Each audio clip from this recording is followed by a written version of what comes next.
ಸ್ನೇಹಿತರೆ, ಅತ್ಯಂತ ವಿಶೇಷವಾದ ಸ್ಕೈಸ್ ದ ಲಿಮಿಟ್ ಕಾರ್ಯಕ್ರಮ ಮುಂದುವರಿತಾ ಇದೆ. ವಾರಕ್ಕೊಮ್ಮೆ ಬರುವಂಥ ಅತಿ ಶ್ರೇಷ್ಠವಾದ ಸಂಚಿಕೆ ಇವತ್ತು ತಮ್ಮ ಮುಂದೆ ಇರತಕ್ಕಂಥದ್ದು. 31ನೇ ಸಂಚಿಕೆಯಲ್ಲಿ ಇವತ್ತು ಅಷ್ಟಾವಧಾನಿ ಉಮೇಶ್ ಗೌತಮ್ ನಾಯಕ್ ಅವರು ಮಾತಾಡ್ತಾರೆ.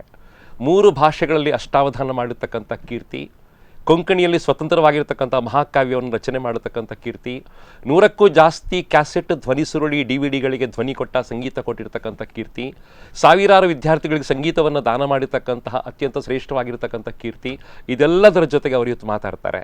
ವಿಶೇಷವಾಗಿ ಇವತ್ತು ಅಷ್ಟಾವಧಾನ ಕಲೆಯ ಬಗ್ಗೆ ಅವರ ಮಾತು ನಮ್ಗೆ ಕೇಳಬೇಕು ಅಂತ ಅನಿಸ್ತಾ ಇದೆ. ನಾನು ಶ್ರೀ ಉಮೇಶ್ ಗೌತಮ್ ನಾಯಕ್ ಕಾರ್ಯಕ್ರಮಕ್ಕೆ ಅತ್ಯಂತ ಪ್ರೀತಿಯಿಂದ ಸ್ವಾಗತ ಮಾಡ್ತೇನೆ. ನಮಸ್ಕಾರ ಸರ್. ನೇರವಾಗಿ ನಾವು ಮಾತುಕತೆಗೆ ಹೋಗೋಣ. ಖಂಡಿತ. ಸೊ ಅಷ್ಟಾವಧಾನದ ಬಗ್ಗೆ ಒಲವು ಮೂಡಿರ್ತಕ್ಕಂಥದ್ದು, ಅಧ್ಯಾಪಕನಾಗಬೇಕು ಅಂತ ಹೇಳಿ ಅಧ್ಯಾಪಕನಾಗಿರ್ತಕ್ಕಂಥದ್ದು, ಅದಕ್ಕೆಲ್ಲ ಪಂಚಾಂಗವಾಗಿರ್ತಕ್ಕಂಥದ್ದು, ಬೀಜಾಂಕುರವಾಗಿರ್ತಕ್ಕಂಥ ಬಾಲ್ಯ, ನಿಮ್ಮ ಹೆತ್ತವರು, ಅವ್ರ ಬಗ್ಗೆ ತಿಳ್ಕೊಳ್ಬೇಕು ಅಂತ ನಮ್ಗೆ ಆಸೆ ಇದೆ. ಖಂಡಿತ. ನಾನು ಕೊಕ್ಕರ್ಣೆ ಅಂತ ಅನ್ನುವ ಒಂದು ಹಳ್ಳಿ, ಈಗ ಉಡುಪಿ ಜಿಲ್ಲೆಯ ಮೊದಲು ಉಡುಪಿ ತಾಲೂಕಿನ ಅಲ್ಲಿ ಹುಟ್ಟಿದವನು, ಹಳ್ಳಿಯ ವಾತಾವರಣದಲ್ಲೇ ಬೆಳೆದವನು. ನನ್ನ ತಂದೆ ತಾಯಿ ಅವರಿಬ್ಬರು ನನ್ನ ಒಳಗಿನ ಮನುಷ್ಯನನ್ನು ರೂಪಿಸಿದಂತಹ ದಿವ್ಯ ಚೇತನ. ತಂದೆಗೆ ಎಳವೆಯಿಂದಲೂ ಕೂಡ ಚಿತ್ರಕಲೆ, ಸಂಗೀತ ಕಲೆ ಬಗ್ಗೆ ತುಂಬ ಆಸಕ್ತಿ. ಆದರೆ ಒಂದು ಸೀಮಿತ ಅವಕಾಶ ಇರತಕ್ಕಂಥ ಊರಿನಲ್ಲಿ ಅವರು ಬೆಳೆದು ಬಂದದ್ದರಿಂದ ಅದನ್ನು ತುಂಬ ರೂಢಿಸಿಕೊಳ್ಳುವ ಒಂದು ಅವಕಾಶ ಅವರಿಗೆ ಲಭ್ಯವಾಗಲಿಲ್ಲ. ಆದರೆ ಅಲ್ಲಿ ಪ್ರಚಲಿತವಾಗಿದ್ದಂತಹ ಯಕ್ಷಗಾನ ಭಾಗವತಿಕೆಯಲ್ಲಿ ಅದರೊಂದಿಗೆ ತಮ್ಮೊಳಗಿನ ಸಾಂಗೀತಿಕ ವ್ಯಕ್ತಿತ್ವವನ್ನು ಅರಳಿಸಿಕೊಳ್ಳೋದರಲ್ಲಿ ಅವರ ಹೆಸರಾದವರು. 12ನೇ ವಯಸ್ಸಿಗೆ ಸಂಸಾರದ ಭಾರ ಹೆಗಲಿಗೆ ಬಿದ್ದಿದ್ದರಿಂದ, ಅವರು ವೃತ್ತಿಪರ ಮೇಳಕ್ಕೆ ಹೋಗಲಿಕ್ಕೆ ಒಲವು ತೋರದೇ ಇದ್ದಿದ್ದರಿಂದ ಎಷ್ಟೋ ಜನ ಕಲಾವಿದರನ್ನು ರೂಪಿಸಿದಂಥವರಾದರು. ಹಾಗೆ ನಮ್ಮಮ್ಮ ಶ್ರೀಮತಿ ಗಿರಿಜಾ ನಾಯಕ್ ಅಂತ, ಅವರು ಎಳವೆಯಿಂದಲೇ ಹಾಡುವ ಅಭ್ಯಾಸ ಇದ್ದವರು. ಅವರ ಒಂದು ವಿಶೇಷ ಶಕ್ತಿಯನ್ನು ಕೇಳಿದರೆ, ಒಂದು ಚಲನಚಿತ್ರಕ್ಕೆ ಹೋದರೆ ಅಲ್ಲಿರುವಂಥ ಒಂದು ಗೀತೆಯನ್ನು ಕೇಳಿ ಬಂದರೆ ಆ ಇಡೀ ಗೀತೆಯನ್ನು ಸಾಹಿತ್ಯ ಹಾಗೂ ಅದರ ಟ್ಯೂನ್ ಎರಡನ್ನೂ ನೆನಪಿಟ್ಟುಕೊಂಡು ಪೂರ್ತಿಯಾಗಿ ಹೇಳ್ತಾರೆ. ಪ್ರಾಯಶಃ ನನ್ನಲ್ಲಿ ಆ ಸ್ಮರಣ ಶಕ್ತಿಗೆ ಹಾಗೂ ಸಾಂಗೀತಿಕ ಒಲುಮೆಗೆ ಕಾರಣವಾದದ್ದು ಅವರಲ್ಲಿರುವ ಆ ಶಕ್ತಿ ಮತ್ತು ಆ ಶಕ್ತಿಯ ಅನುಗ್ರಹ ಅಂತ ನಾನು ಅಂದುಕೊಳ್ತೇನೆ. ಅದಕ್ಕಿಂತಲೂ ಹೆಚ್ಚು ನಾನಲ್ಲಿ ಬೆಳೆದಂಥ ಬಾಲ್ಯದ ಪರಿಸರ ನನಗೆ 2ನೇ ತರಗತಿಯಿಂದಲೇ, 1ನೇ ತರಗತಿಯಿಂದಲೇ ಅಧ್ಯಾಪಕರಾಗಿ 7ನೇ ತರಗತಿವರೆಗೆ ನನಗೆ ಬಂದಂಥ ಶ್ರೀ ಸಕ್ಕಟ್ಟು ಲಕ್ಷ್ಮೀನಾರಾಯಣರಾವ್ ಅಂತ, ಅವರ ತಮ್ಮ ಸಕ್ಕಟ್ಟು ಸೀತಾರಾಮರಾವ್. ಸಕ್ಕಟ್ಟು ಲಕ್ಷ್ಮೀನಾರಾಯಣರಾವ್ ಒಳ್ಳೆ ಬಣ್ಣದ ವೇಷದವರು, ಸೀತಾರಾಮರಾವ್ ಇವರು ಹವ್ಯಾಸಿ ಯಕ್ಷಗಾನ ಕಲಾವಿದರು. ಅವರು ನನ್ನೊಳಗಿನ ಒಂದು ಭಾಷೆಯ ಪ್ರೇಮವನ್ನು ಗುರುತಿಸಿ ಅದನ್ನು ಪ್ರೇರೇಪಿಸಿ ರೂಪಿಸಿದಂತಹ ಶಕ್ತಿ ಅಂತ ನಾನು ಅಂದುಕೊಳ್ತೇನೆ. ಯಾಕೆಂದರೆ 3ನೇ ತರಗತಿಯಲ್ಲಿರುವಾಗ ನಾನೊಂದು ಪ್ರಬಂಧ ಸ್ಪರ್ಧೆಗೆ ಒಂದು ಪ್ರಬಂಧ ಬರೆದಿದ್ದೆ, ಒಂದು ಹಳ್ಳಿಯ ಸಕ್ಕರೆ ಕಾರ್ಖಾನೆಗೆ ಹೋದದ್ದು.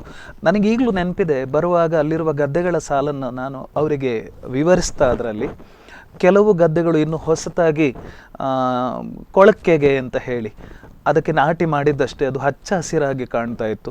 ಇನ್ನು ಕೆಲವು ಸ್ವಲ್ಪ ಬೆಳೆಯುತ್ತಾ ಬಂದದ್ದು ಸ್ವಲ್ಪ ಕೇಸರಿ ಬಣ್ಣದಲ್ಲಿತ್ತು, ಪೂರ್ತಿ ಬೆಳೆದದ್ದು ಬಿಳಿ ಬಣ್ಣದಲ್ಲಿತ್ತು. ಭಾರತ ಮಾತೆಯ ಧ್ವಜವನ್ನು ನಮಗೆ ನೆನಪಿಸುವಂತಿತ್ತು. ಆ ಸಾಲನ್ನು ಗುರುತಿಸಿ ಅವರು ಕೂಡಲೇ ಹೇಳಿದರು, ನೀನು ಕವಿ ಆಗ್ತಿ ಒಂದಲ್ಲ ಒಂದು ದಿವಸ ಅಂತ. ಒಂದಲ್ಲ ಒಂದು ದಿವಸ ಕವಿ ಆಗ್ತೇನೆ ಅನ್ನೋ ಆಸೆ ಅಂತಲ್ಲ, ಕಾವ್ಯದ ಕಡೆಗೆ ನನಗೆ ಆಸಕ್ತಿ, ಆ ವಾಕ್ಯ ಅಂತ ಹೇಳುವಂಥದ್ದು ತೆಕ್ಕೊಂಡು ಹೋಯಿತು. ಅನಂತರ ಹೈಸ್ಕೂಲಿಗೆ ಬಂದಾಗ ನನಗೆ ಕನ್ನಡ ಅಧ್ಯಾಪಕರು ಹಾಗೂ ಸಂಗೀತ ಅಧ್ಯಾಪಕರಾಗಿ ಸಿಕ್ಕಿದವರು ಅವರು ನನ್ನ ಬಾಳಿನ ಬೆಳಕೆ ದಿವಂಗತ ಪಿ ವಿಷ್ಣುಮೂರ್ತಿ ಭಟ್ ಅಂತ. ಅವರು ಕರ್ನಾಟಕ ಶಾಸ್ತ್ರೀಯ ಸಂಗೀತ ಮತ್ತು ಸಂಸ್ಕೃತ ಮತ್ತು ಕನ್ನಡದ ಒಂದು ಸಮನ್ವಯಗೊಳಿಸಿಕೊಂಡು ಭಾಷೆಯನ್ನು ನಾವು ಅಧ್ಯಯನ ಮಾಡತಕ್ಕಂತಹ ಒಂದು ಪ್ರೇರೇಪಣೆಯನ್ನು, ಒಂದು ಅಂತರ್ದೃಷ್ಟಿಯನ್ನು ಕೊಟ್ಟಂತಹ ವ್ಯಕ್ತಿ ಅವರು. ಹಾಗೆ ಅನಂತರದಲ್ಲಿ ಅದರ ಜೊತೆಯಲ್ಲಿ ನಾನು ದೀರ್ಘವಾಗಿ ಹೇಳಲಿಕ್ಕೆ ಹೋಗೋದಿಲ್ಲ, ನನ್ನ ತಂದೆ ತಾಯಿ ಇಬ್ಬರ ವ್ಯಕ್ತಿತ್ವ ಅಂತ ಹೇಳುವಂಥದ್ದು ಒಂದು ಮಾತು ನಾನು ಹೇಳಲೇಬೇಕಾಗ್ತದೆ.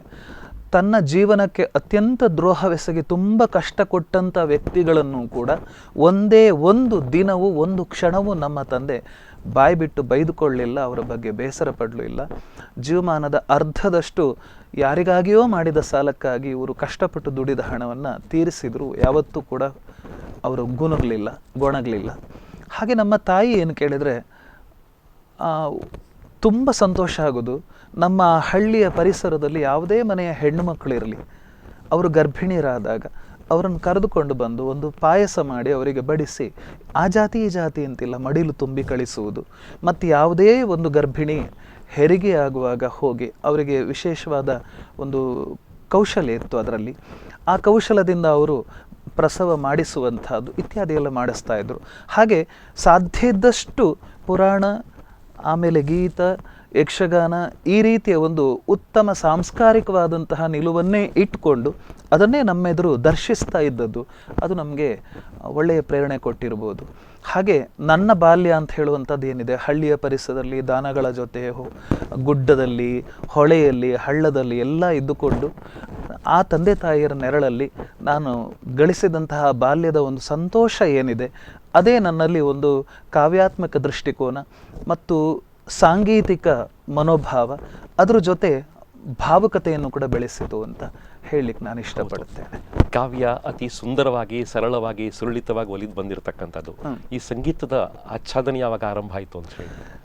ಸಂಗೀತದ ಆಚ್ಛಾದನೆ ನನಗೆ ಎಳವೆಯಿಂದಲೇ ಆಯಿತು. ಯಾಕೆಂದರೆ ಮನೆಯಲ್ಲಿ ಭಜನೆ ಮಾಡ್ತಕ್ಕ ಕರ್ನಾಟಕ, ಹಿಂದೂಸ್ತಾನಿ ಎರಡು ಕೂಡ ನಿಮಗೆ ಕರತಲಾಮಲಕವಾಗಿರ್ತದೆ. ಹಾಂ, ನನಗೆ ಶಾಸ್ತ್ರೀಯ ಸಂಗೀತದ ಪರಿಚಯ ಅಂತ ಹೇಳುವಂಥದ್ದು ಹೈಸ್ಕೂಲಿಗೆ ಬಂದ ಮೇಲೆ ನನ್ನ ಕನ್ನಡ ಪಂಡಿತರ ಶ್ರೀ ವಿಷ್ಣುಮೂರ್ತಿ ಭಟ್ ಅವರ ಒಲುಮೆಯಿಂದಲೇ, ಅವರ ಒಲವಿನಿಂದ, ಪ್ರೀತಿಯಿಂದಲೇ ಆಗಿದ್ದು. ತುಂಬ ಪ್ರೀತಿಯಿಂದ ಅವರು ನನಗೆ ಮೊಟ್ಟ ಮೊದಲು ವಾತಾಪಿ ಗಣಪತಿಮೆ ಹೇಳಿಕೊಟ್ಟು ಅಲ್ಲಿಂದ ಕೀರ್ತನೆಗಳನ್ನೇ ಕಲಿಸ್ಕೊಂಡು ಬಂದರು.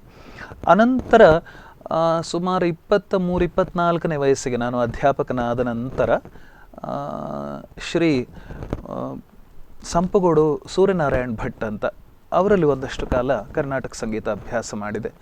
ಅನಂತರ ದಿವಂಗತ HP ಗಣಪತಿ ಪ್ರಭು ಅಂತ, ಅವರು ಕುಂದಗೋಳು ಫಕೀರಪ್ಪ ಅಂತ, ಕುಂದಗೋಳು ರಾಮಣ್ಣ ಅಂತ, ಭೀಮಸೇನ್ ಜೋಶಿಯವರ ಗುರುಗಳ ಪರಂಪರೆಯವರೇ. ಹಾಗೆ ಅವರ ಶಿಷ್ಯರು, ಅವರಲ್ಲಿ ಹಿಂದೂಸ್ತಾನಿ ಸಂಗೀತವನ್ನು ಅಭ್ಯಾಸ ಮಾಡಿದೆ. ಅನಂತರ ಅದರಲ್ಲಿ ಹೆಚ್ಚಿನ ಅಭ್ಯಾಸವನ್ನು ಇತ್ತೀಚೆಗೆ ಉಸ್ತಾದ್ ರಫೀಕ್ ಖಾನ್ ಅವರಲ್ಲಿ ಕೂಡ ಹಿಂದೂಸ್ತಾನಿ ಸಂಗೀತವನ್ನು ನಾನು ಅಧ್ಯಯನ ಮಾಡ್ತಾ ಇದ್ದೇನೆ. ಹಾಗೆ ಸುಮಾರು ಒಂದು 35 ವರ್ಷಗಳಿಂದ ಅಧ್ಯಾಪನ ಅಧ್ಯಯನವನ್ನು ಮಾಡ್ತಾ ಯಾವಾಗ ಶಿಕ್ಷಕನಾಗಿ ಹೋದೆನೋ ಅವತ್ತಿನಿಂದ ವಾಸ್ತವವಾಗಿ ನಾನು ವಿದ್ಯಾರ್ಥಿ ಆದೆ. ಇವತ್ತಿಗೂ ಕೂಡ ಸಾಹಿತ್ಯದ, ಸಂಗೀತದ, ಜೀವನ ಕಲೆಯ ಎಲ್ಲವುದರ ವಿದ್ಯಾರ್ಥಿಯಾಗಿ ನಾನು ಮುಂದುವರೆದುಕೊಂಡು ಬರ್ತಾ ಇದ್ದೇನೆ. ಅದು ಸಾಧನೆ ಎನ್ನುವ ದೃಷ್ಟಿಯಲ್ಲಿ ನಾನು ಮಾಡಿದ್ದಲ್ಲ. ನನಗೆ ಅದರಲ್ಲಿ ತುಂಬ ಪ್ರೀತಿ ಇತ್ತು, ಪ್ರೀತಿಯಿಂದ ಮಾಡ್ಕೊಂಡು ಬಂದಿದ್ದೇನೆ. ಸಾವಿರ ಮಾಧ್ಯಮದಲ್ಲಿ ತೊಡಗಿಸಿಕೊಂಡ್ರು ಕೂಡ ಇವತ್ತು ನಿಮ್ಗೆ ಇಷ್ಟವಾಗಿರ್ತಕ್ಕಂಥ ಅಧ್ಯಾಪನ. 35 ವರ್ಷಗಳ ಕಾಲ ಹಿಂದಿ ಪ್ರಾಧ್ಯಾಪಕರಾಗಿ ನೀವು ಕೆಲಸ ಮಾಡತಕ್ಕಂಥದ್ದು. ಹೌದು, ತುಂಬಾ ಅದ್ಭುತವಾಗಿರ್ತಕ್ಕಂಥ ಮಕ್ಕಳನ್ನ ಪ್ರೀತಿ ಮಾಡಿ ಬೆಳೆಸಿರ್ತಕ್ಕಂಥ. ಖಂಡಿತವಾಗಿ ನನಗೆ ತರಗತಿಗಳಲ್ಲಿ ನಾನು ವಾಸ್ತವವಾಗಿ ನನ್ನನ್ನು ನಾನೇ ಮರೀತೇನೆ. ಇವತ್ತಿನ ಶೈಕ್ಷಣಿಕ ವ್ಯವಸ್ಥೆಯಲ್ಲಿರುವ ದೋಷ ಯಾವುದೇ ಇರಲಿ ಅದೆಲ್ಲವನ್ನು ಕೂಡ ತರಗತಿಗೆ ಹೋದಾಗ ನಾನು ಮರೆತು ಬಿಡ್ತೇನೆ. ಇನ್ನು ಅತ್ಯಂತವಾಗಿ ನನ್ನ 35 ವರ್ಷಗಳ ಶೈಕ್ಷಣಿಕ ಯಾತ್ರೆಯಲ್ಲಿ ನಾನು ದೃಢವಾಗಿ ನಂಬಿಕೊಂಡು ಬಂದದ್ದು, ನಾನು ಯಾವತ್ತೂ ಕೂಡ ಹೆಚ್ಚಿನ ಅಂಕಗಳನ್ನು ಪಡೆಯುವುದರ ಕಡೆಗೆ ಮಕ್ಕಳಿಗೆ ನಾನು ಒತ್ತಡ ಹಾಕಲೇ ಇಲ್ಲ. ಯಾವತ್ತೂ ಕೂಡ ಹೆಚ್ಚು ಅಂಕ ಗಳಿಸದ ಅಥವಾ ಪರೀಕ್ಷೆಗಳಲ್ಲಿ ಅನುತ್ತೀರ್ಣರಾದಂಥ ಮಕ್ಕಳಿಗೆ ನಾನು ಅಸಮಾಧಾನ ತೋರಿಸಿದ್ದು ಇಲ್ಲ, ಬೈದದ್ದು ಕೂಡ ಇಲ್ಲ. ಆದರೆ SSLC ಪರೀಕ್ಷೆಗೆ ತಯಾರಾಗುವ ಹೊತ್ತಿಗೆ ನಾನು ಖಂಡಿತವಾಗಿ ನೋಡಿ ನಿಮ್ಮನ್ನು ಅಳೆಯುವುದು ನಿಮ್ಮ ಅಂಕದಿಂದ, ಹಾಗಾಗಿ ಸ್ವಲ್ಪ ಅಂಕದ ಕಡೆಗೆ ಈಗ ಒತ್ತು ಕೊಡ್ತೇನೆ ಅಂತ ಅನಿವಾರ್ಯವಾಗಿ ಕೊಟ್ಟಿದ್ದೇನೆ ವಿನಃ ಸಾಧ್ಯ ಇದ್ದಷ್ಟು ಮಕ್ಕಳಲ್ಲಿ ಚಾರಿತ್ರ್ಯವೇ ಮುಖ್ಯ, ಅವರು ಗಳಿಸ್ಕೊಳ್ತಕ್ಕಂಥ ಆತ್ಮವಿಶ್ವಾಸವೇ ಮುಖ್ಯ ಅನ್ನೋದನ್ನು ನಾನು ತರಗತಿಯಲ್ಲಿಯೂ ತರಗತಿಗಳ ಹೊರಗೆಯೂ ಕೂಡ ಇವತ್ತಿಗೂ ಸಂಗೀತ ಅಧ್ಯಾಪನ ಮಾಡ್ತಿರುವಾಗಲೂ ಕೂಡ ಎಲ್ಲರಲ್ಲಿಯೂ ಆತ್ಮವಿಶ್ವಾಸವನ್ನೇ ತುಂಬುವುದು ಮುಖ್ಯ ಅಂತ ಅನ್ನೋ ಒಂದು ತತ್ವವನ್ನು ನಂಬಿಕೊಂಡು ಬಂದಿದ್ದೇನೆ. ಹಾಗೆ ಶಿವಮೊಗ್ಗದಿಂದ ಆರಂಭ ಮಾಡಿ ಕಾರ್ಕಳ ತಾಲೂಕು ತನಕ. ಹೌದು, ಅಲ್ಲಿ ಇಷ್ಟು ಉದ್ದಕ್ಕೂ ನಾನು ಆ ತತ್ವವನ್ನು ಯಾವತ್ತೂ ಕೂಡ ಬಿಟ್ಟುಕೊಟ್ಟಿಲ್ಲ. ಹಾಗೆ ಮಕ್ಕಳ ಮನಸ್ಸು ಒಂದು ಅರಳುವಂತಹ ಹೂ, ಅದಕ್ಕೆ ಎಷ್ಟು ಸಾಧ್ಯ ಇದೆಯೋ ಅರಳುವಿಕೆಗೆ ಬೇಕಾದಂತಹ ಸಹಕಾರ ನಾವು ಕೊಡಬೇಕು ನಮ್ಮಿಂದ ಆದಷ್ಟು. ಅದು ವಿಚಾರ ಅಷ್ಟೇ, ಅದರಲ್ಲಿ ಯಾವುದೇ ಪ್ರಚಾರ ಅಂತ ಹೇಳುವಂಥದ್ದಿಲ್ಲ. ವಿಚಾರವನ್ನು ಇಟ್ಟುಕೊಂಡು ನನ್ನ ನೆಲೆಯಲ್ಲಿ ನಾನು ಅದನ್ನು ಮಾಡಿಕೊಂಡು ಬರ್ತಾ ಇದ್ದೇನೆ. ಉದ್ದಕ್ಕೂ ಅಷ್ಟೇ, ನಾನು ಯಾವ ಕೆಲಸ ಮಾಡ್ಕೊಂಡು ಹೋಗಿದ್ದೇನೋ ಯಾರಿಗೆ ತಲುಪ್ತದೆ ಯಾರಿಗೆ ತಲುಪೋದಿಲ್ಲ ಅಂತ ಯೋಚನೆ ಮಾಡಲಿಲ್ಲ. ನನಗೆ ಸಂತೃಪ್ತಿ ಕೊಡ್ತಾ ಇದೆಯಾ ಅಂತ ಅನ್ನೋದನ್ನು ಮಾಡಿದ್ದೇನೆ. ನಾನು ಹಾಡಿದ್ರಲ್ಲಿ, ನಾನು ಮಾತಾಡಿದ್ರಲ್ಲಿ ಯಾರಿಗಾದರೂ ಸಂತೋಷ ಆದರೆ ಸಂತೋಷ ಆಗಲಿಲ್ಲ ಅಂದರೆ ನಾನು ದುಃಖ ಪಡಲಿಲ್ಲ. ಹೌದು. ಹಾಗೆ ಸ್ನೇಹಿತರೆ, ಒಂದೆರಡು ಆಯಾಮಗಳಲ್ಲ, ನಾನು ಬಹಳ ಹೆಮ್ಮೆಯಿಂದ ಹೇಳ್ತೇನೆ. ಕಾವ್ಯ, ಕಥೆ, ಕಾದಂಬರಿ, ಲೇಖನ, ಗಾಯನ, ಸಂಗೀತ ಬೋಧನ, ಸಂಗೀತ ನಿರ್ದೇಶನ, ಗಮಕ, ಕಥಾಕೀರ್ತನ, ಹರಿಕೀರ್ತನ, ಯಕ್ಷಗಾನ, ನರ್ತನ, ಅಭಿನಯ, ನಾಟಕ ರಚನೆ, ನಿರ್ದೇಶನ, ಉಪನ್ಯಾಸ, ಸ್ನೇಹಿತರೆ ಹಲವಾರು ಕ್ಷೇತ್ರಗಳವರೆಗೆ ಒಲಿದು ಬಂದಿರತಕ್ಕಂಥದ್ದು, ಸರಸ್ವತಿಯ ಪೂರ್ಣಾನುಗ್ರಹ ಸಿಕ್ಕಿರ್ತಕ್ಕಂಥದ್ದು, ಮತ್ತು ಅವರೇ ಬೆಳೆಸಿರ್ತಕ್ಕಂತಹ ಅತಿ ಶ್ರೇಷ್ಠವಾದ ಶಿಷ್ಯ ಸಂದೋಹವನ್ನು ಬೆಳೆಸಿರ್ತಕ್ಕಂಥದ್ದು. ಸಂಗೀತ ಪ್ರಾಧ್ಯಾಪಕರಾಗಿ ಅವರು ಪಾಠ ಮಾಡುವಂಥ ರೀತಿ ಬಹಳ ವಿನೂತನವಾಗಿರ್ತದೆ. ಮಕ್ಕಳ ಮಧ್ಯೆ ಕೂತ್ಕೊಂಡು ಹಾರ್ಮೋನಿಯಂ ಹಿಡ್ಕೊಂಡು ಹಾಡ್ತಾ ಹೋಗ್ತಾರೆ, ಮಕ್ಕಳವರ ಜೊತೆ ತನ್ಮಯರಾಗಿ ಭಾಗವಹಿಸುವಂಥದ್ದು ಇದು ಬಹಳ ಅಪರೂಪವಾಗಿರ್ತಕ್ಕಂಥ ದೃಷ್ಟ ಅಂತ ಭಾವಿಸ್ಕೊಳ್ತೇನೆ. ಸರ್, ಸಂಗೀತ ಶಿಕ್ಷಣ ನಿಮಗೆ ತುಂಬ ಖುಷಿ ಕೊಟ್ಟ ಕ್ಷೇತ್ರ. ಹೌದು, ನನಗೆ ಅಂದರೆ ಸಂಗೀತ ಕಲಿತಾ ಬಂದಾಗ ನನ್ನ ಮೊದಲನೇ ಗುರುಗಳು ಹೇಳಿದ್ದು, ನೀವು ಅನುಕರಿಸಿ ಕಲಿತೀರಿ. ಯಾವುದೇ ಸಂಗೀತ ಆಗಲಿ ಗುರುವನ್ನು ನಾವು ಅನುಕರಿಸ್ತೇವೆ, ಆಮೇಲೆ ಅನುಸರಿಸಬೇಕು, ಮತ್ತೆ ನೀವು ಅನುಸಂಧಾನ ಮಾಡಬೇಕು ಅಂತ. ಹಾಗೆ ಈ ಮೂರನೇದು ಯಾವುದಿದೆ ಅನುಸಂಧಾನ ಅಂತ ಹೇಳುವಂಥ ನನಗೆ ಪರಮ ಪ್ರಿಯವಾಯಿತು. ಅವರೇ ಹೇಳ್ಕೊಟ್ಟಿದ್ರು. ಈಗ ನನ್ನ ಗುರುಗಳು ಹಾಡ್ತಾ ಇದ್ರು, ಅದರ ನಂತರ ಎರಡನೆಯ ಗುರುಗಳು ಕೂಡ ಹಾಡ್ತಾ ಇದ್ರು. ಹಾಡುವಾಗ ಕೆಲವರು ಕರ್ನಾಟಕ ಸಂಗೀತ ಹಾಡುವಾಗ ಅದನ್ನು ಸ್ವಲ್ಪ ಒರಟಾಗಿ ಹಾಡುವಂತಹ ಶೈಲಿ ಇದೆ, ಅದು ನಿಮಗೆ ಹೇಗೆ ಹೊಂದಿಕೊಳ್ಳುತ್ತದೋ ಹಾಗೆ ಹಾಡಿ ಅಂತ. ಅನಂತರ ನನಗೆ ರಚಿಸುವುದು ತುಂಬ ಇಷ್ಟ. ಬೇರೆ ಬೇರೆ ಟ್ಯೂನ್ಗಳು ಮನಸ್ಸಲ್ಲಿ ಬರ್ತಾ ಇರ್ತವೆ ಇಡೀ ದಿವಸ. ವಾಸ್ತವವಾಗಿ ದಿನದ 24 ಗಂಟೆಗಳು ಕೆಲವೊಮ್ಮೆ ನಿದ್ದೆಯಲ್ಲಿಯೂ ಕೂಡ ಅನ್ನಿಸ್ತದೆ ನನಗೆ, ನನ್ನ ಮನಸ್ಸಿನ ಒಂದು ಒಳಪದರದಲ್ಲಿ ಒಂದು ರಾಗ ಯಾವುದೋ ಹೋಗ್ತಾ ಇರ್ತದೆ. ತರಗತಿಗಳಲ್ಲಿ ಪಾಠ ಮಾಡ್ತಿರುವಾಗಲೂ ಕೂಡ ನನಗೆ ಯಾವುದ್ಯಾವುದು ಟ್ಯೂನ್ಗಳು ಹುಟ್ಟೋದುಂಟು. ಹೌದು, ಸ್ವರ ಸಂಚಾರಗಳು, ಹೊಸ ಹೊಸ ಟ್ಯೂನ್ಗಳು ಹುಟ್ಟುತ್ತವೆ, ಹೊಸ ಧಾಟಿಗಳು. ಹಾಗೆ ಅದನ್ನು ಮಾಡ್ತಾ ಮಾಡ್ತಾ ಹಾಗೆ ನಾನು ಯಾವುದು ನನ್ನ ಮೂಲಕವಾಗಿ ಯಾವುದು ಕ್ರಿಯೇಷನ್ ಆಗಿದೆ ಅದನ್ನು ಹಂಚಿಕೊಳ್ಬೇಕಲ್ಲ. ಅದರ ಆನಂದ ನಾನು ಪಡುವುದು ಯಾವಾಗ ಕೇಳಿದರೆ, ಅದನ್ನು ಯಾವುದಾದ್ರೂ ಮಕ್ಕಳಿಗೆ ಹೇಳಿಕೊಟ್ಟಾಗ, ಅವರು ಅದನ್ನು ಚೆನ್ನಾಗಿ ಹಾಡಿದಾಗ, ಅವ್ರು ಹಾಡುವಾಗ ಅದರಲ್ಲಿ ಬರುವ ಭಾವವನ್ನು ನಾನು ಆಸ್ವಾದಿಸಿದಾಗ ನನಗೆ ಒಂದು ರೀತಿಯ ಸಾರ್ಥಕ್ಯ ಮೂಡುತ್ತದೆ. ಹಾಗೆ ಎಷ್ಟೋ ನೂರಾರು ಗೀತೆಗಳಿವೆ. ಹಾಗೆ ಶಾಸ್ತ್ರೀಯ ಸಂಗೀತದಲ್ಲಿಯೂ ಕೂಡ ಒಂದು ಸ್ವರ ಸಂಯೋಜನೆ ಮಾಡಿರ್ತಕ್ಕಂಥದ್ದು ಸ್ವರ ಸಾಹಿತ್ಯ ಅಂತ ಇರ್ತದೆ.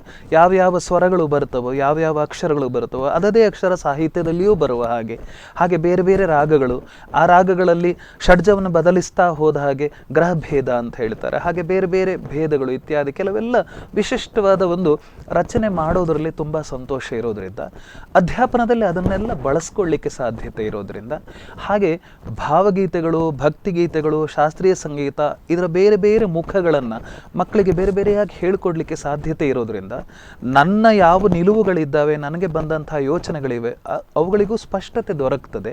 ಹಾಗೆ ಅದನ್ನು ಪ್ರಯೋಗ ಮಾಡಲಿಕ್ಕೆ ಒಂದು ಪ್ರಯೋಗಶಾಲೆ ಕೂಡ ಆಗ್ತದೆ. ಹಾಗಾಗಿ ಸಂಗೀತ ಅಧ್ಯಾಪನ ಇವತ್ತು ನಾನು ಶಾಲೆಯ ಒಂದು ಅಧ್ಯಾಪನ ವೃತ್ತಿಯಿಂದ ನಿವೃತ್ತಿ ತೆಗೆದುಕೊಂಡ್ರೂ ಕೂಡ ನನಗೇನೋ ಅಧ್ಯಾಪನ ವೃತ್ತಿ ಬಿಟ್ಟಂತಹ ಒಂದು ಶೂನ್ಯತೆ ಅಂತ ಹೇಳುವಂಥದ್ದಿಲ್ಲ.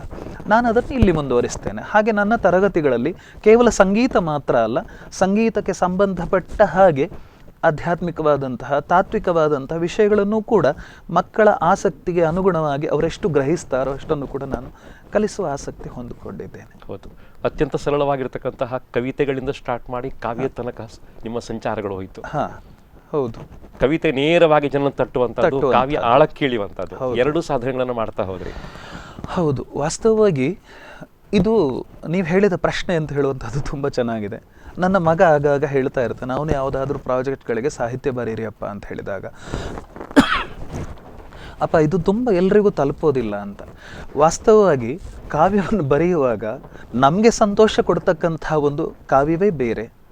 ನನಗೆ ಹಾರ್ದಿಕವಾಗಿ ಹೇಳೋದಿದ್ರೆ ಹಳಗನ್ನಡ ತುಂಬ ಇಷ್ಟ. ಹಳಗನ್ನಡದಿಂದ ಕೂಡಿರತಕ್ಕಂತಹ ಛಂದೋಬದ್ಧವಾದಂಥ ವೃತ್ತ ಇತ್ಯಾದಿಗಳಲ್ಲಿ ರಚನೆ ಮಾಡುವುದು ಕೂಡ ತುಂಬ ಸಂತೋಷ. ಹಾಗೆ ಚಿತ್ರಕಾವ್ಯಗಳನ್ನು ರಚಿಸುವುದು ಕೂಡ ಭಾರಿ ಆಸಕ್ತಿಯ ಕ್ಷೇತ್ರ ನನಗೆ. ಆದರೆ ಅದು ಎಷ್ಟೋ ಮಂದಿಗೆ ತಲುಪೋದಿಲ್ಲ, ಆದರೆ ಕೆಲವಷ್ಟು ಮಂದಿಗಾದರೂ ಅದರ ಆಸಕ್ತಿ ಇದೆ. ಹಾಗೆ ಅಂಥವನ್ನು ರಚಿಸ್ತೇನೆ. ಹಾಗೆ ಕೆಲವೊಂದು ಭಾವನೆಗಳಿವೆ, ಕೆಲವೊಂದು ಚಿತ್ರಗಳು ಮನಸ್ಸಿನಲ್ಲಿ ಮೂಡಿಕೊಂಡು ಕಾವ್ಯವಾಗಿ ಬರುವಾಗ ಅದು ಹೇಗೆ ಬಂದರೆ ಅನುಕೂಲ ಅಂತ ಹೇಳುವಂಥದ್ದು ಮನಸ್ಸಿಗೆ ಅನ್ನಿಸ್ತದೆ, ಅದಕ್ಕೆ ಸರಿಯಾಗಿ ಭಾಷೆ ಬರ್ತದೆ. ಆ ದೃಷ್ಟಿಯಲ್ಲಿ ನಿಮಗೆ ಪ್ರಾಸಂಗಿಕವಾಗಿ ಹೇಳ್ತೇನೆ, ಸುಮಾರು ಒಂದು 6-7 ತಿಂಗಳಿಂದ ನಾನು ಫೇಸ್ಬುಕ್ನಲ್ಲಿ ಪ್ರತಿದಿನ ಬೆಳಿಗ್ಗೆ ಒಂದು ಪದ್ಯ ಬರೀತೇನೆ. ಕೆಲವು ದಿವಸ ಪದ್ಯಗಳು ಅರ್ಥ ಆಗೋಲ್ಲ ಅಂತ ಹೇಳ್ತಾರೆ. ನನ್ನ ಶಿಷ್ಯರು, ಹಳೆಯ ಶಿಷ್ಯರು, ಹಾಗೆ ಅವರ ಪೋಷಕರೆಲ್ಲ ಸೇರಿದಂತಹ ಒಂದು ಸುನಿನಾದ ಅಂತ ಹೇಳುವಂಥ ಒಂದು ಗ್ರೂಪ್ ಮಾಡಿದ್ದೇನೆ. ಅಲ್ಲಿಯೂ ಕೂಡ ಹಾಕ್ತೇನೆ. ಜಸ್ಟ್ ಗುಡ್ ಮಾರ್ನಿಂಗ್ ಅಂತ ಹೇಳೋದಕ್ಕಿಂತ ಒಂದು ಪದ್ಯ ರೂಪ ಅಂತ ಬರೀಲಿಕ್ಕೆ ಪ್ರಾರಂಭಿಸಿದ್ದು. ಹಾಗೆ ಫೇಸ್ಬುಕ್ನಲ್ಲಿ ಆ ಪದ್ಯಕ್ಕೆ ಎಷ್ಟೋ ಚರ್ಚೆಗಳೆಲ್ಲ ಆಗ್ತವೆ. ಒಂದು 3-4 ಜನ ಯುವ ಕವಿಗಳು ನಾನು ಯಾವ ಒಂದು ಮೀಟರ್ನಲ್ಲಿ ಬರೆದಿದ್ದೇನೆ, ಯಾವ ಛಂದಸ್ನಲ್ಲಿ ಬರೆದಿದ್ದೇನೆ, ಯಾವ ವಸ್ತು ಕುರಿತು ಬರೆದಿದ್ದೇನೆ, ಅವರು ಕೂಡ ಅದಕ್ಕೆ ಪ್ರತಿಗಮನ ಬರೆಯುವಂಥ ಈ ರೀತಿಯದ್ದು ಮಾಡಿದಾಗ, ಎಲ್ಲ ರೀತಿಯ ಕಾವ್ಯಗಳನ್ನು ಮೆಚ್ಚುವ ಎಲ್ಲ ಜನರು ಇದ್ದಾರೆ. ಹಾಗೆ ಜನಸಾಮಾನ್ಯರಿಗೆ ಸರಳ ಪದ್ಯ ಬೇಕು. ಹಾಗೆ ಕೆಲವರು ಯಾವುದು ವಿಷಯ ಅಂತ ಹೇಳುವಂತಹದ್ದು ಸರಳವಾದ ಪದಗಳ ಮೂಲಕ ವಿವರಿಸಿದರೆ ಸಾಧ್ಯ ಇದೆ, ಮುಟ್ಟಬೇಕಾದಂಥ ಭಾವ ಮುಟ್ಟೀತು ಅಂತ ಅನ್ನಿಸ್ತದೋ ಹಾಗೆ. ಮತ್ತು ಇನ್ನೊಂದು ಏನು ಕೇಳಿದರೆ, ಪ್ರತಿಯೊಂದು ಕವಿತೆಯು ಆ ಹೊತ್ತಿನಲ್ಲಿ ನಮಗೆ ಎಷ್ಟು ಪ್ರಸಾದ ಸಿಗ್ತದೋ ಅಷ್ಟೇ. ಅಂದರೆ ಬೇಂದ್ರೆ ಅವರು ಹೇಳ್ತಾರೆ, ಹಾಡು ಬರ್ದಾವನ್ ಸೊತ್ತಲ್ಲ ಹಾಡಾವನ್ ಸೊತ್ತು ಅಂತ. ಹಾಗೆ ಬರೆದು ಹಾಕ್ತೇವೆ, ನಾವು ಕಂಡ ಭಾವನೆಯಷ್ಟೇ ಅವರಿಗೆ ಅದರಲ್ಲಿ ಲಭಿಸ್ಲಿಕ್ಕೂ ಸಾಧ್ಯ, ನಾವು ಕಾಣದ ಭಾವನೆಯು, ಕಾಣದ ಒಳನೋಟಗಳು ಕೂಡ ಅವರಿಗೆ ಲಭಿಸ್ಲಿಕ್ಕೂ ಸಾಧ್ಯತೆ ಇರ್ತದೆ. ಹೌದು, ನೀವೇ ಬರೆದು ಪ್ರಕಟಿಸಿರ್ತಕ್ಕಂಥ ನವಭಾವ ಸುಮ ಅಂತ ಹೇಳುವಂಥ ಅದ್ಭುತವಾದ ಕವನ ಸಂಕಲನ, ಆನಂತರ ಸ್ವತಂತ್ರವಾಗಿರ್ತಕ್ಕಂಥ ಒಂದು ಚೌಕಟ್ಟಿನ ಒಂದು ಅದ್ಭುತವಾದ ಕೊಂಕಣಿ ಮಹಾಕಾವ್ಯ ಶ್ರೀನಿವಾಸ ಕಲ್ಯಾಣ. ಹೌದು, ಸುಮಾರು 2029 ಚೌಪದಿಗಳಿವೆ. ಅದನ್ನು ನಾನು ಪಿರಿಯಕ್ಕರ ಅಂತ ಹೇಳುವಂತಹ ಕನ್ನಡದ ಪ್ರಾಚೀನ ಛಂದಸ್ನಲ್ಲಿ ಬಳಸಿದ್ದೇನೆ. ಯಾಕೆಂದರೆ ಕೊಂಕಣಿ ಭಾಷೆಯಲ್ಲಿ ಕೆಲವೊಂದು ಅಕ್ಷರಗಳಿಗೆ ಕರ್ಷಣೆ ಇದೆ. ಈಗ ನೋಡಿ, ಹ್ರಸ್ವ ಅಕ್ಷರ ಇದೆ, ವತ್ ಅಂತ ಅನ್ನುವ ಶಬ್ದ, ಅದು ಕನ್ನಡದಲ್ಲಿ ಬರೆದ್ರೆ ವ ತ ಆಗ್ತದೆ. ಆದರೆ ವವನ್ನು ಎಳಿಬೇಕು, ಆದರೆ ಎಳೆದ್ರೆ ಎಷ್ಟು ಕೇಳಿದರೆ ಅದನ್ನು ದೀರ್ಘ ಅನ್ನುವಷ್ಟು ಎಳಿಬೇಕು. ಆ ರೀತಿ ಹ್ರಸ್ವವನ್ನು ದೀರ್ಘವಾಗಿ ಎಳೆಯುವಂಥದ್ದಿರೋದು ಅಂಶಗಡ ಛಂದಸ್ನಲ್ಲಿ ಮಾತ್ರ. ಉದಾಹರಣೆಗೆ ಬಾಲಕರಿಲ್ಲದ ಬಾಲಿದ್ಯಾತರ ಜನ್ಮ, ಅದು ಬಾಲಕ ಅಷ್ಟೇ, ಬಾಲಕ. ಲವನ್ನು ಲ ಅಂತ ಗುರುವಾಗಿ ಎಳಿತೇವೆ. ನಮ್ಮ ಕೊಂಕಣಿಯಲ್ಲಿ ಆ ರೀತಿಯ ಶಬ್ದಗಳು ತುಂಬ ಇವೆ. ಕರಿ ಅಲ್ಲ, ಅದು ವತ್ ಅಲ್ಲ. ಹಾಗಾಗಿ ನಮಗೆ ಇದಕ್ಕೆ ಅಂಶಗಣ ಛಂದಸ್ಸೇ ಹೊಂದುವುದು ಅಂತ ತಿಳಿದುಕೊಂಡು ಹಾಗೆ ಪಿರಿಯಕ್ಕರ ಛಂದಸ್ಸನ್ನು ನಾನು ಬಳಸ್ಕೊಂಡೆ. ಅದರಲ್ಲಿ 6 ವಿಷ್ಣುಗಣಗಳಾಗಿ ಆಮೇಲೆ ಒಂದು ರುದ್ರಗಣ ಬರುತ್ತದೆ. ಆ ರೀತಿ ಬಳಸ್ಕೊಂಡಿದ್ದೇನೆ. ಹೌದು, ಸ್ನೇಹಿತರೆ, ಗೌಡ ಸಾರಸ್ವತ ಬ್ರಾಹ್ಮಣರು ಮಾತಾಡ್ತಾ ಇರತಕ್ಕಂತಹ ಯಾವ ಕೊಂಕಣಿ ಭಾಷೆ ಇದೆ, ಅದರಲ್ಲಿ ಬಂದಿರತಕ್ಕಂಥ 2-3 ಮಹಾಕಾವ್ಯಗಳು ಸಿಗ್ತಾವೆ ನಮ್ಗೆ ಇವತ್ತು. ಹೆಚ್ಚು ನಮಗೀಗ ರೆಫರೆನ್ಸ್ಗಳಿಲ್ಲ. ಅದರಲ್ಲಿ ಒಂದು ಮಹಾಕಾವ್ಯವನ್ನು ಅತ್ಯಂತ ಅಪರೂಪ ಛಂದಸ್ಸಲ್ಲಿ ಶ್ರೀ ಉಮೇಶ್ ಗೌತಮ್ ನಾಯಕ್ ಅವರು ಬರೆದಿದ್ದಾರೆ. ಜನಪ್ರಿಯವಾಗಿದೆ, ಅದು ಸಾರಸ್ವತದಲ್ಲಿ ಸಂಗ್ರಹೀಯವಾಗಿ ಇವತ್ತು ಸಿಗ್ತಾ ಇದೆ. ಇಂಥ ಪ್ರಯತ್ನಗಳ ಮೂಲಕ ಅವರು ಇವತ್ತು ಕಾವ್ಯವನ್ನು ಗೆದ್ದಿದ್ದಾರೆ, ಶಾರದೆಯ ಪೂರ್ಣಾನುಗ್ರಹವನ್ನು ಪಡ್ಕೊಂಡಿದ್ದಾರೆ. ಅಷ್ಟಾವಧಾನ ಅಂತ ಅದ್ಭುತವಾದ ಕಲೆಯನ್ನು ಅವರು ಕರತಲ ಮೂಲಕ ಮಾಡ್ಕೊಂಡಿದ್ದಾರೆ. ಸ್ನೇಹಿತರೆ, ಸಾಕಷ್ಟು ಮಾತುಕತೆ ಇನ್ನು ಬಾಕಿ ಇದೆ, ಒಂದು ವಿರಾಮಕ್ಕೆ ಹೋಗ್ತಾ ಇದ್ದಾವೆ.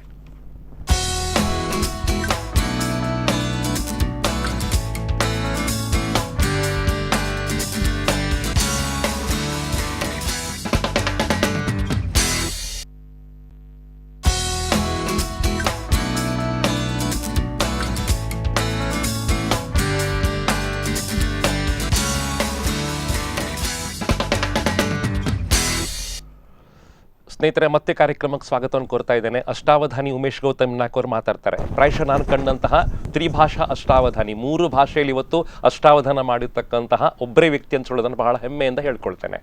ಅವರಿಗೆ ಕಾವ್ಯ ಒಲದು ಬಂದಿರತಕ್ಕಂಥ ಬಹಳ ಅದ್ಭುತ ಅಂತ ಹೇಳ್ತೇನೆ. ಅವರು ಕವಿತೆಗಳನ್ನು ಬರಿತಾ ಇದ್ರು, ಜೀವ ತುಂಬುವ ಕವಿತೆಗಳನ್ನು ಬರಿತಾ ಇದ್ರು. ತುಂಬ ಸುಂದರವಾಗಿರ್ತಕ್ಕಂಥ ಭಕ್ತಿಗೀತೆಗಳ ಪ್ರಪಂಚವನ್ನು ಪ್ರವೇಶ ಮಾಡಿದರು. ಸೊ ಭಕ್ತಿಗೀತೆಗಳ 100 ಕ್ಯಾಸೆಟನ್ನು ಅವ್ರಿಗೆ ಮಾಡ್ಲಿಕ್ಕೆ ಸಾಧ್ಯ ಆಯಿತು. ಅವರದ್ದೇ ನಿರ್ದೇಶನ, ಅವರದ್ದೇ ಸಾಹಿತ್ಯ, ಅವರದ್ದೇ ಸಂಗೀತ ಎಲ್ಲ ಕೂಡ ಒಲಿದು ಬಂದಿರತಕ್ಕಂಥ 100 ಇವತ್ತು ಹಾಡುಗಳು ಸಿಗ್ತವೆ. ಸಾಕಷ್ಟು ಇವತ್ತು ಯೂಟ್ಯೂಬ್ನಲ್ಲಿ ಜನ ಮನ್ನಣೆ ಗಳಿಸ್ಕೊಂಡಿವೆ. ಇದರ ಜೊತೆಗೆ ಅವ್ರಿಗೆ ಕಾವ್ಯ ಒಲಿದು ಬಂತು ಅಂತ ಹೇಳಿ ಭಾಳ ಅದ್ಭುತ. ನನಗೆ ಕೊಂಕಣಿಯಲ್ಲಿ ಅಪರೂಪದ ಒಂದು ಶ್ರೀನಿವಾಸ ಕಲ್ಯಾಣ ಅಂತ ಹೇಳುವಂತಹ ಒಂದು ಮಹಾಕಾವ್ಯವನ್ನು ತುಂಬ ಸ್ವತಂತ್ರವಾಗಿ ಅವರು ಬರಿತಾ ಹೋದರು. ಛಂದಸ್ಸು ಕೂಡ ಬಹಳ ಸಂಗ್ರಾಹ್ಯವಾಗಿರ್ತಕ್ಕಂಥದ್ದು. ಈ ಮೂಲಕ ಅವರು ಜನಮಾನಸವನ್ನು ಗೆಲ್ತಾ ಹೋದರು. 27 ನಾಟಕವನ್ನು ಅವರು ಬರೆದಿದ್ದಾರೆ. ಆ ನಾಟಕವನ್ನು ನಿರ್ದೇಶನ ಮಾಡಿದ್ದಾರೆ, ಶಾಲಾ ಮಕ್ಕಳ ಮೂಲಕ ಮಾಡಿಸಿದ್ದಾರೆ, ಹಿರಿಯರ ಮೂಲಕ ಮಾಡಿಸಿದ್ದಾರೆ. ಸರ್, ನಾಟಕದ ಕಲೆ ಹೇಗೆ ಅಂತ ನಿಮ್ಮ ಪ್ರಕಾರ? ನಾಟಕ ನನಗೆ ಎಳವೆಯಿಂದ ತುಂಬ ಇಷ್ಟವಾದದ್ದೇ. ಮೊಟ್ಟ ಮೊದಲ ಬಾರಿ ನಾನು ನಾಟಕದಲ್ಲಿ ಅಭಿನಯ ಮಾಡಿದ್ದು 4ನೇ ತರಗತಿಯಲ್ಲಿರುವಾಗ. ಆಮೇಲೆ ಪ್ರತಿ ವರ್ಷವೂ ಕೂಡ ಶಾಲೆಯಲ್ಲಿ ನಡೆಸುವಂತಹ ನಾಟಕಗಳಲ್ಲಿ ಭಾಗವಹಿಸ್ತಾ ಇದ್ದೆ. 21ನೇ ವಯಸ್ಸಿಗೆ ನಾನು ಡಿಗ್ರಿ ಆದ ಕೂಡಲೇ ಅಧ್ಯಾಪಕನಾದ ಹೊತ್ತಿಗೆ, ಅದಕ್ಕಿಂತ ಮೊದಲು ಚಿಕ್ಕಂದಲ್ಲಿ ನಾನು ಹೆಣ್ಣು ದನಿಯಲ್ಲಿ ಹಾಡ್ತಾ ಇದ್ದೆ. PUC ಆಗುವವರೆಗೆ ನನ್ನ ಧ್ವನಿ ಒಡೆದಿರಲಿಲ್ಲ. P. ಸುಶೀಲಾ ಜಾನಕಿ ಇವರ ಧ್ವನಿಗಳಲ್ಲಿ ಹಾಡ್ತಾ ಇದ್ದೆ. ಹಾಗೆ ಆರ್ಕೆಸ್ಟ್ರಾಗಳಲ್ಲಿ ಹಾಡುವುದು, ನಾಟಕಗಳಿಗೆ ಹಾಡುವುದು ಇತ್ಯಾದಿ ಇರುವುದರಿಂದ ಆ ನಾಟಕದ ರಂಗದಲ್ಲಿರ್ತಕ್ಕಂಥ ಎಲ್ಲ ವಿಭಾಗಗಳ ಪರಿಚಯವೂ ಕೂಡ ಆಗಿತ್ತು. ಹಾಗೆ ಸಾಕಷ್ಟು ನಾಟಕಗಳನ್ನು ನೋಡ್ತಾ ಅಭಿನಯಿಸ್ತಾ ಅದನ್ನು ನಿರ್ದೇಶಿಸುವ ಕಡೆಗೆ, ಅಲ್ಲಿ ಬರಬೇಕಾದಂಥ ಸಂಭಾಷಣೆಯ ಕಡೆಗೆ, ವಸ್ತುವನ್ನು ನಾಟಕದ ಮೂಲಕ ಹೇಗೆ ಪ್ರದರ್ಶಿಸಬೇಕು ಅನ್ನುವುದರ ಕಡೆಗೆ ನನ್ನ ಗಮನ ಹೆಚ್ಚು ಹೋಗಿ, ಅಧ್ಯಾಪಕನಾದಾಗ ಪ್ರತಿ ವರ್ಷವೂ ನನಗೊಂದೊಂದು ನಾಟಕ ಆಡಿಸಿ ಅಂತ ನನಗೆ ಜವಾಬ್ದಾರಿ ಕೊಡ್ತಾ ಬಂದಾಗ ಯಾರದಾದ್ರೂ ನಾಟಕ ಆಯ್ದುಕೊಂಡಾಗ 1-2 ವರ್ಷ ಹಾಗೆ ಆಯಿತು, ಆಯ್ದುಕೊಂಡಾಗ ಕೆಲವೊಂದು ಸಂಭಾಷಣೆಗಳು, ಕೆಲವೊಂದು ದೃಶ್ಯಗಳಿಗೆಲ್ಲ ನಾನು ಅದನ್ನು ಬದಲಾಯಿಸ್ತಾ ಕೆಲವೊಮ್ಮೆ ಆ ಮೂಲ ನಾಟಕ ಹೋಗಿ ಅರ್ಧದಷ್ಟು ನಂದೇ ನಾಟಕ ಆಗಲಿಕ್ಕೆ ಪ್ರಾರಂಭ ಆಗಿತ್ತು. ಯಾಕೆ ಕೇಳಿದರೆ ಅಲ್ಲಿರುವಂಥದ್ದು ಸರಿ ಅನ್ನಿಸ್ತಿರಲಿಲ್ಲ. ಯಾಕೆಂದರೆ ನಿರ್ದೇಶನ ಮಾಡುವಾಗ ನಿರ್ದೇಶಕನ ಒಂದು ಕಲ್ಪನೆ ಏನಿದೆ ಅದಕ್ಕೆ ಅನುಗುಣವಾದಂತಹ ಒಂದು ಸಂಭಾಷಣೆಯೋ ಅಥವಾ ಒಂದು ನಾಟಕದ ಚೌಕಟ್ಟು ಅಲ್ಲಿದ್ದರೆ ಆತ ಅದನ್ನು ಸಮರ್ಥವಾಗಿ ಬಿಂಬಿಸಬಲ್ಲ. ಹಾಗಾಗಿ ಆಮೇಲೆ ನನಗೆ ಅನ್ನಿಸಿತು, ಯಾಕೆ ನಾನೇ ಬರೆದು ನಾಟಕ ಆಡಿಸಬಾರ್ದು ಅಂತ.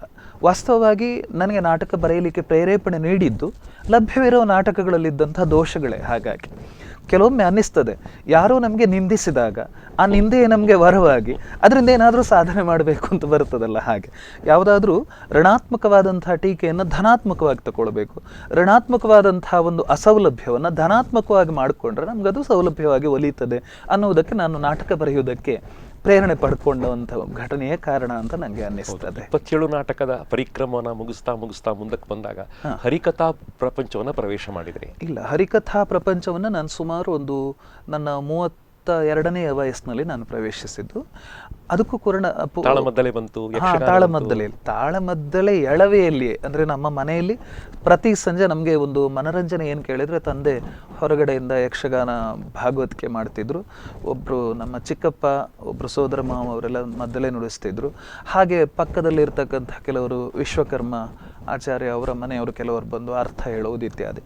ಅವರಲ್ಲಿ ತಾಳಮದ್ದಳೆ ಮಾಡ್ತಾ ಇರುವಾಗ ನಾವು ಪಡಸಾಲೆಯಲ್ಲಿ, ಹೊರಗೆ ಕುಣಿಯೋಷ್ಟು ಧೈರ್ಯ ಇಲ್ಲ, ಪಡಸಾಲೆ ಒಳಗೆ ನಿಂತುಕೊಂಡು ಯಕ್ಷಗಾನ ಕುಣಿತ ಇದೆಲ್ಲ ಮಾಡ್ತಿದ್ದು. ಚಿಕ್ಕಂದಲ್ಲಿ ಯಕ್ಷಗಾನದಲ್ಲಿ ಕೂಡ ಭಾಗವಹಿಸಿದ್ದು, ಅದು ಕೂಡ ಆಸಕ್ತಿಯ ವಿಷಯವೇ.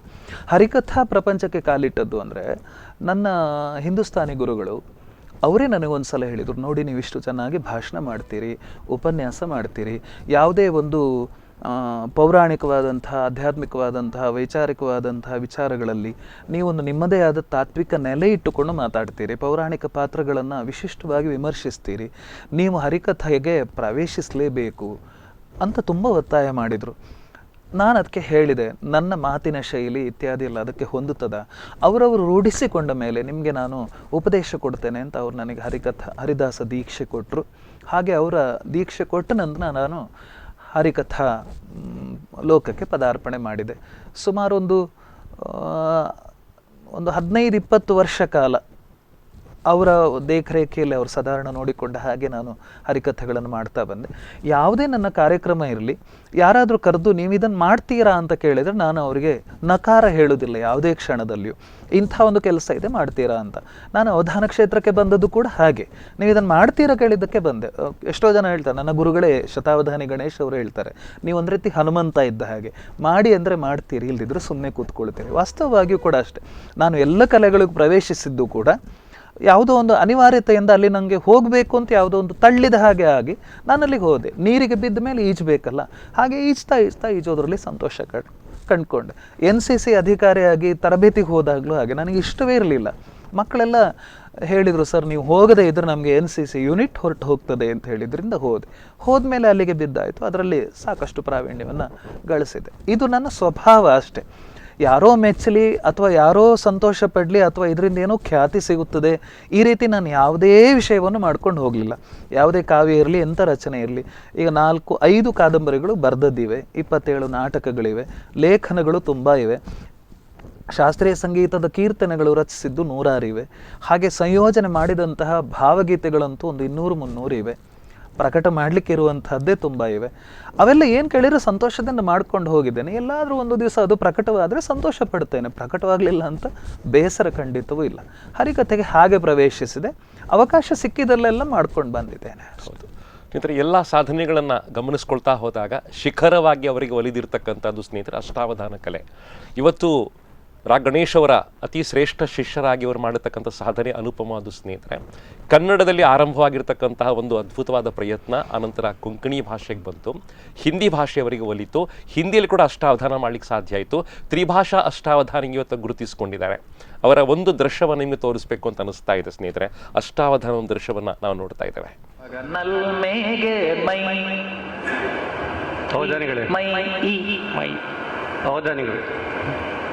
ಹೇಳಿ. 8 ಜನ ಶಿಕ್ಷಕರಿದ್ದಾರೆ, ಏಕಮಾತ್ರ ವಕೀಲಿದ್ದೇನೆ.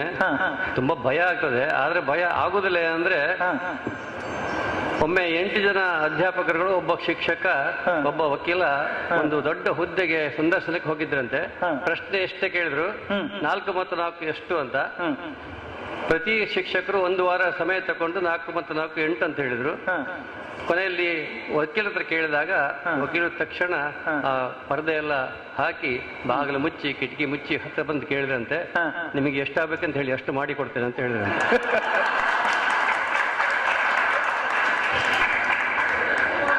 ಖಂಡಿತ ನೋಡಿ, ಅವರೊಬ್ಬರು ಬಿಟ್ಟು ನಾನು ಸೇರಿದಂತೆ ಎಲ್ಲರೂ ಕೂಡ ಶಿಕ್ಷಕರು. ಆದ್ರೆ ಶಿಕ್ಷಕರಿಗೆ ಸಮಸ್ಯೆ ಆದಾಗ ತಕ್ಷಣದ ಪರಿಹಾರ ಸಿಗುವುದು ಇವರಿಂದ. ಹಾಗಾಗಿ ಇವರು ನನ್ನ ವಾಮಭಾಗದಲ್ಲಿದ್ದರೂ ಕೂಡ ಅವರು ನನಗೆ ಬಲವೇ. ಎಲ್ಲ ಶಿಕ್ಷಕರಿಂದ ರಕ್ಷಿಸಿಕೊಳ್ಳಲು ನೀವೇ ನನಗೆ ಬಲ. ನಲ್ಮೇಗೆ ಮೈ ಸಕಾರ ನಿಷೇಧ.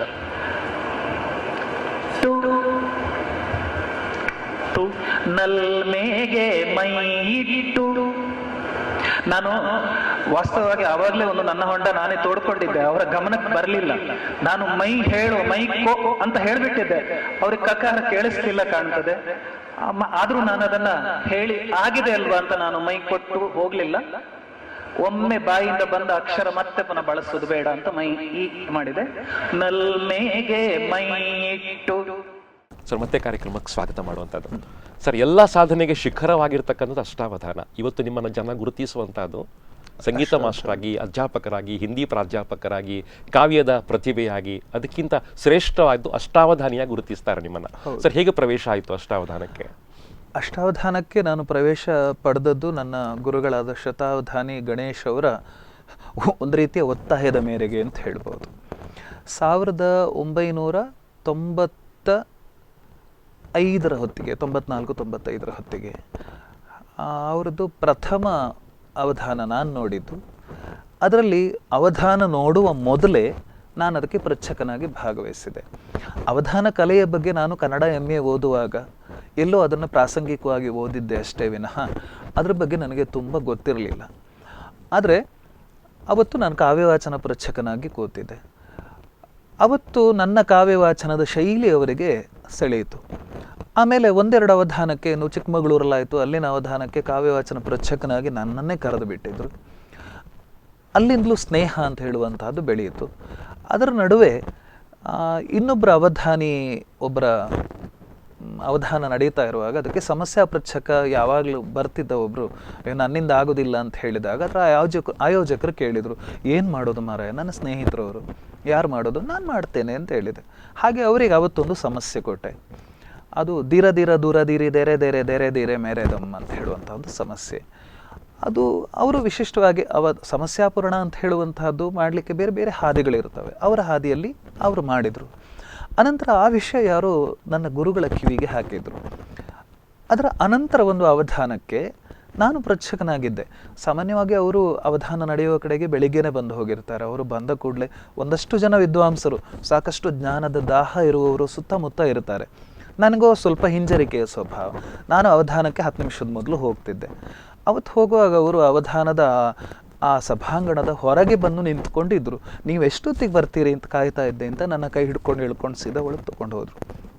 ಹೋಗಿ, ಮೊನ್ನೆ ನೀವು ಕೊಟ್ಟ ಸಮಸ್ಯೆ ಯಾವುದು ಅಂತ ಹೇಳಿದೆ, ಅದು ಹೇಗೆ ಅಂತ ಹೇಳಿದರು. ಮತ್ತು ಆ ಕೂಡಲೇ ಅವ್ರು ಹೇಳಿದರು, ನಾನೊಂದು 4 ಸಮಸ್ಯೆ ಹೇಳ್ತೇನೆ, ಪರಿಹಾರ ಹೇಳ್ತೀರಾ? ನೋಡ್ತೇನೆ, ಪ್ರಯತ್ನ ಪಡೋದು. ಕತ್ತೆಯ ಪದರಕ್ಷೆ ಇರಲೆನಗಂದಳ್ ಅಂತ ಹೇಳಿದರು. ಕತ್ತೆಯ ಪದರಕ್ಷೆ ಇರಲೆನಗಂದಳ್. ಅವರೆರಡು ಕೈ ಹಿಡ್ಕೊಂಡ್ಬಿಟ್ರು. ಎಷ್ಟು ಸುಲಭವಾಗಿ ಪರಿಚಯಿಸಿದ್ರು. ನಾನು ಇದನ್ನು ಪರಿಹರಿಸಲಿಕ್ಕೆ ಯಾವುದೋ ಒಂದು ಕಥೆಯ ಮೂಲಕವಾಗಿ ಕತ್ತೆದೊಂದು ಕಥೆಯೆಲ್ಲ ತೆಕ್ಕೊಂಡು ನಾನು ಒದ್ದಾಡಿದ್ದೆ. ಪಟಕ್ ಅಂತ ನೀವು ಮಾಡಿದ್ರಲ್ಲ ಅಂತ. ಆಮೇಲೆ 2-3 ಏನು ನನ್ನ ಸೌಭಾಗ್ಯವೋ ದೌರ್ಭಾಗ್ಯವೋ ಗೊತ್ತಿಲ್ಲ, ನನಗಂತ ಉತ್ತರ ಬಂದುಬಿಡ್ತು. ನೀವು ಅವಧಾನ ಮಾಡಿ ಅಂದರು. ನಾನು ತತ್ಕ್ಷಣ ಹೇಳಿದೆ, ನನಗೆ ಸಾಧ್ಯ ಇಲ್ಲ, ನೀವೇನು ಹೇಳ್ತೀರಿ, ನಿಮ್ಮಷ್ಟು ಸಂಸ್ಕೃತ ಜ್ಞಾನ ನನಗಿಲ್ಲ, ಮತ್ತು ನನಗೀಗ 38 ವಯಸ್ಸು.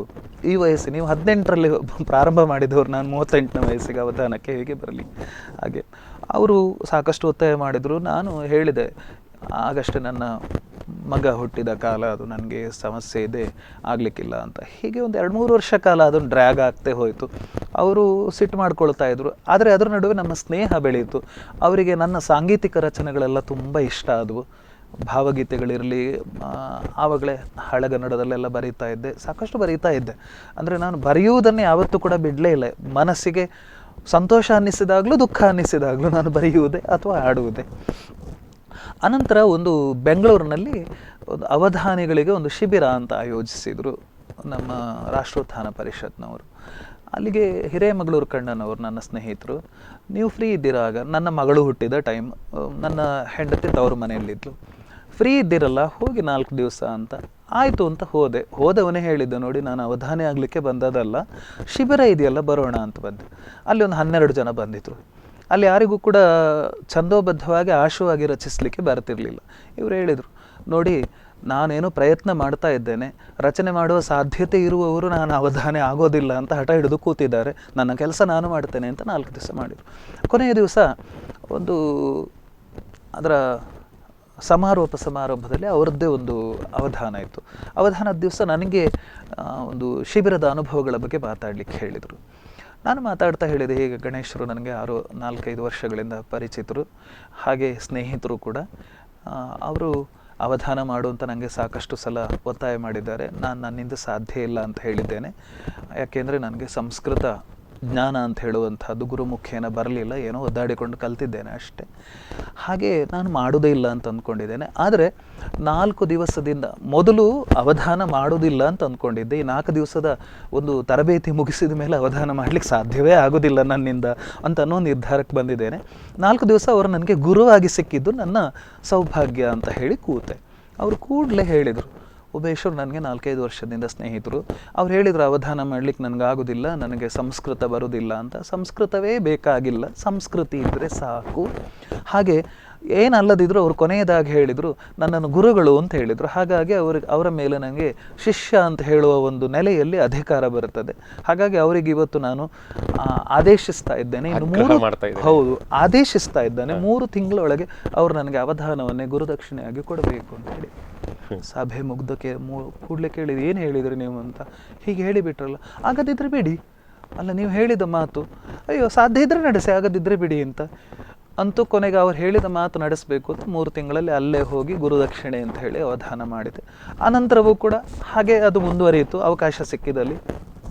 ಆಮೇಲೆ ನಾಗಪುರದಲ್ಲಿ ಅವರ ಸಂಸ್ಕೃತ ಅವಧಾನ ಅಂತ ಹೇಳುವಂಥದ್ದು ಆಯೋಜನೆ ಆಗಿತ್ತು. ಅವರಿಗೆ ಸ್ವಲ್ಪ ಸ್ಪಾಂಡಿಲೈಟಿಸ್ ಪ್ರಾಬ್ಲಮ್ ಆಗಿ ಅಲ್ಲಿ ಹೋಗ್ಲಿಕ್ಕೆ ಆಗ್ತಿರ್ಲಿಲ್ಲ. ನನಗೆ ಕರೆದು ಹೇಳಿದರು, ನೀವು ಹೋಗಿ. ನಾನೇನು ಮಾಡಲಿ, ನೀವು ಹಿಂದಿಯಲ್ಲಿ ಮಾಡಿ. ನಾನು ಅದನ್ನು ಯೋಚನೆ ಮಾಡಲಿಲ್ಲ, ಈಗ ಯೋಚನೆ ಮಾಡಿ ಆಗ್ತದೆ ಅಂತ. ಹಾಗೆ ಅವರ ಮಾತು ಅಂತ ಹೇಳುವಂಥದ್ದು ನನಗೆ ಶಕ್ತಿ ಕೊಟ್ಟದ್ದು. ಅದೇ ಸಮಯದಲ್ಲಿ ಚಿಕ್ಕಮಗಳೂರಲ್ಲಿ ನನ್ನೊಂದು ಅವಧಾನ ಫಿಕ್ಸ್ ಆಗಿತ್ತು. ನಾನು ಹೇಳಿದೆ, ಅದನ್ನು ಏನು ಮಾಡಲಿ, ಅದು ಹತ್ತಿರ ಅಲ್ವ, ನಾನು ಹೋಗ್ತೇನೆ ಅಂತ. ಯೋಚನೆ ಮಾಡಿ, ಒಬ್ಬ ಗುರುವಿಗೆ ಅನಾರೋಗ್ಯ ಆದಾಗ ಶಿಷ್ಯ ಹೋಗಿ ಮಾಡೋದು ಪ್ರಪಂಚದಲ್ಲಿದೆ. ಶಿಷ್ಯನ ಅವಧಾನವನ್ನು ಗುರು ಬಂದು ಮಾಡ್ತಾರ. ಹಾಗಾಗಿ ಅವರು ನನಗೆ ಸಿಕ್ಕಿದ ದೇವರು, ಆ ದೇವರ ಮಾತು ಅಂತ ತಿಳಿದುಕೊಂಡು ನಾನು ಅವಧಾನ ಕ್ಷೇತ್ರದಲ್ಲಿ ಮುಂದೆ ಹೋಗ್ತಾ ಬಂದೆ. ಹಾಗೆ ಮೊನ್ನೆ ಕೋಣಂದೂರಿನಲ್ಲಿ 100ನೇ ಅವಧಾನ ಆಯಿತು. ಅವಧಾನ ಮುಗಿದುಕೊಳ್ಳಿ ಅವ್ರಿಗೆ ಹೇಳಿದೆ, ನೀವೊಂದು ಮಾತು ಹೇಳಿದ್ರಿ, ಯಾರಾದರೂ ಒಬ್ಬರು ಅವಧಾನಿ ಅಂತ ಅನ್ನಿಸ್ಕೊಳ್ಬೇಕಾದ್ರೆ 100 ಅವಧಾನ ಆಗಬೇಕು ಅಂತ. ಹಾಗಾಗಿ ಇವತ್ತು ನಾನು ಅವಧಾನಿ ಅನ್ನಿಸ್ಕೊಂಡಿದ್ದೇನೆ ಅಂತ. ಸ್ನೇಹಿತರೆ, ಅದ್ಭುತವಾದ ಮಾತುಗಳು ಬರ್ತಾ ಇದೆ. ಹೊಸ ಕ್ಷೇತ್ರ ಅಷ್ಟಾವಧಾನ ಅಂತ ಹೇಳುವಂಥದ್ದು ಪ್ರಾಯಶಃ ಪಾಂಡಿತ್ಯ ಪ್ರದರ್ಶನ ಖಂಡಿತ ಅದರ ಉದ್ದೇಶ ಅಲ್ಲ. ಅಲ್ಲಿರ್ತಕ್ಕಂತಹ ಎಲ್ಲರ ಮನಸ್ಸನ್ನು ತಲುಪುವಂಥ ಉದ್ದೇಶದ ಅಷ್ಟಾವಧಾನ ಅದು. ಅದ್ರ ಬಗ್ಗೆ ಇನ್ನಷ್ಟು ಮಾತುಕತೆ ಬಾಕಿ ಇದೆ. ಅಷ್ಟಾವಧಾನಿ ಉಮೇಶ್ ಗೌತಮ್ ನಾಯಕ್ ಅವರು ಮಾತಾಡ್ತಾ ಇದ್ದಾರೆ. ಆಕಾಶವಾಣಿ ಕಾರ್ಯಕ್ರಮ ಸ್ನೇಹಿತರೆ ಇನ್ನೊಂದು ವಿರಾಮಕ್ಕೆ ಹೋಗ್ತಾ ಇದ್ದೇನೆ. ವಿರಾಮ ನಂತರ ಅವ್ರು ಮಾತಾಡ್ತಾರೆ.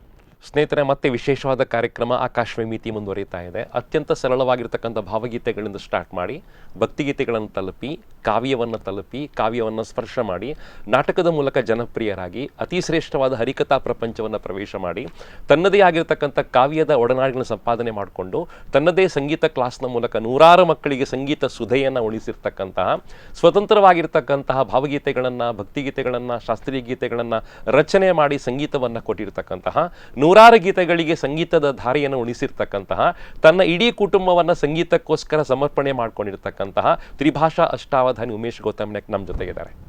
ನಾನು ವಿಶೇಷವಾಗಿ ಹೇಳ್ತೇನೆ, 3 ಭಾಷೆಯಲ್ಲಿ ಅಷ್ಟಾವಧಾನ ಮಾಡಿರ್ತಕ್ಕಂತಹ ಒಬ್ಬರೇ ಒಬ್ಬರು ಕಲಾವಿದರವರನ್ನು ಹೇಳೋದನ್ನು ಬಹಳ ವಿನೀತವಾಗಿ ತಮ್ಮ ಮುಂದೆ ಇಡ್ಲಿಕ್ಕೆ ಇಚ್ಛೆ ಪಡ್ತೇನೆ. ಮತ್ತೆ ಅವರನ್ನು ನಾನು ಕಾರ್ಯಕ್ರಮಕ್ಕೆ ಸ್ವಾಗತ ಮಾಡ್ತೇನೆ. ಸರ್, ಬಹಳ ಪ್ರೀತಿ ವಿಷಯ ಅಂತ ಹೇಳಿದ್ರೆ 3 ಭಾಷೆಯಲ್ಲಿ ಅಷ್ಟಾವಧಾನ ಮಾಡ್ಲಿಕ್ಕೆ ಸಾಧ್ಯ ಆಯಿತು. ಕನ್ನಡ ನಿಮ್ಗೆ ಒಂದು ಬಂದಿರೋದು ಸುಲಭವಾಗಿರ್ತಕ್ಕಂಥ ಕನ್ನಡ, ಆಮೇಲೆ ಕಷ್ಟವಾಗಿರ್ತಕ್ಕಂಥ ಹಿಂದಿ, ನಿಮ್ಮ ಭಾಷೆ ಮಾತೃಭಾಷೆ ಥರ ಅದ್ಭುತವಾಗಿರ್ತಕ್ಕಂಥದ್ದು. ಕೊಂಕಣಿ ಭಾಷೆಯ ಅಷ್ಟಾವಧಾನ ವಿನೂತನ ಪ್ರಯೋಗ. ಹೌದು, ಕೊಂಕಣಿ ಭಾಷೆ ಅಷ್ಟಾವಧಾನ ನಾನು ಮಾಡೋದ್ರ ಬಗ್ಗೆ ಯೋಚನೆ ಮಾಡಿರಲಿಲ್ಲ. ಪ್ರಾಯಶಃ ನಾಗ್ಪುರ್ ಮತ್ತು ಝಾನ್ಸಿಗಳ ಕಾರ್ಯಕ್ರಮ ನಂತರ ಅಂತ ಕಾಣಿಸುತ್ತೆ, ಬೆಂಗಳೂರಿನಲ್ಲಿ ಒಂದು ಅವಧಾನಿಗಳ ಸಮಾವೇಶ ಆಯಿತು. ಅದು ರಾಜೀವ್ ಗಾಂಧಿ ವಿಶ್ವವಿದ್ಯಾಲಯದವರು ಆಯೋಜಿಸಿದ್ದು. ಅದರಲ್ಲಿ ಆಂಧ್ರದ ಕೆಲವು ಅವಧಾನಿಗಳು ಮತ್ತು ಕರ್ನಾಟಕದ ನಾವು ಒಂದು 3-4 ಜನ ಅವಧಾನಿಗಳೆಲ್ಲ ಸೇರಿದ್ವಿ. ಅಲ್ಲಿ ಪ್ರಾಸಂಗಿಕವಾಗಿ ಮಾತಾಡ್ತಾ ತಮ್ಮ ಭಾಷಣದಲ್ಲಿ, ನನಗೇನು ಮೊದಲೇ ಸೂಚನೆ ಕೊಟ್ಟಿರಲಿಲ್ಲ ನನ್ನ ಗುರುಗಳು, ಕನ್ನಡದಲ್ಲಿ ಅವಧಾನಿಸಿದ್ದಾರೆ ನನ್ನ ಶಿಷ್ಯ ಉಮೇಶ್ ಗೌತಮ್ ಅವರು. ಹಾಗೆ ಹಿಂದಿಗೆ ಉತ್ತರ ಭಾರತದಲ್ಲಿ ಹೋಗಿ ಪಾದಾರ್ಪಣೆ ಮಾಡಿ ಬಂದಿದ್ದಾರೆ, ಹಿಂದಿಯಲ್ಲಿ ಅವಧಾನಿಸಿ ಬಂದಿದ್ದಾರೆ. ಅದು ನಾಗ್ಪುರದಲ್ಲಿ ನಡೆದ 3 ದಿನಗಳ ಕಾರ್ಯಕ್ರಮ. ಮೊದಲನೇ ದಿವಸ spiritual aspects in Indian classical arts ಅನ್ನೋದ್ರ ಬಗ್ಗೆ ಒಂದು ಸ್ಪೀಚ್, ಮರುದಿವಸ ಹಿಂದಿ ಅವಧಾನ, ಅದರ ಮರುದಿವಸ ಹಿಂದಿ ಕಾವ್ಯ ಚಿತ್ರ ಗೀತ ನೃತ್ಯ ಇದ್ದದ್ದು. ಹಾಗೆ ಈಗ ಅವರಿಗೆ ನಾನು ಅವರ ಮಾತೃಭಾಷೆಯಾದ ಕೊಂಕಣಿಯಲ್ಲಿಯೂ ಕೂಡ ಅವಧಾನ ಮಾಡಬೇಕು ಅಂತ ಸೂಚಿಸಿದ್ದೇನೆ ಅಂತ ಹೇಳಿಬಿಟ್ರು. ಆದೇಶ ಕೊಟ್ಟದಲ್ಲ? ಹೌದು, ಸೂಚಿಸಿದ್ದೇನೆ ಅಂತ ಹೇಳಿಬಿಟ್ರು. ಹಾಗೆ ಅಲ್ಲಿ ಇರುವ ಕೆಲವು ಅವಧಾನಿ ಸ್ನೇಹಿತರು, ಕೊಂಕಣಿ ಒಂದು ವ್ಯಾವಹಾರಿಕ ಭಾಷೆ ಅಲ್ವಾ, ಅದರಿಂದ ಅವಧಾನ ಆಗ್ತದ, ಅದರಲ್ಲಿ ಸಾಹಿತ್ಯಿಕವಾದಂತಹ ಕಾವ್ಯಾತ್ಮಕವಾದಂಥ ಒಂದು ಆಯಾಮ ಇದೆಯಾ ನಿಮ್ಮ ಭಾಷೆಗೆ ಅಂತ ಹೇಳಿದರು. ನನಗೆ ಯಾರಾದರೂ ಚಿವುಟಿದ ಕೂಡಲೇ ಹೇಳಿದ್ನಲ್ಲ, ಹಾಗೇನಾದರೂ ಮಾಡಬೇಕು ಅಂತ. ಯಾಕೆ ಆಗೋದಿಲ್ಲ ಅಂತ ಆಗಲೇ ಅನ್ನಿಸ್ತು.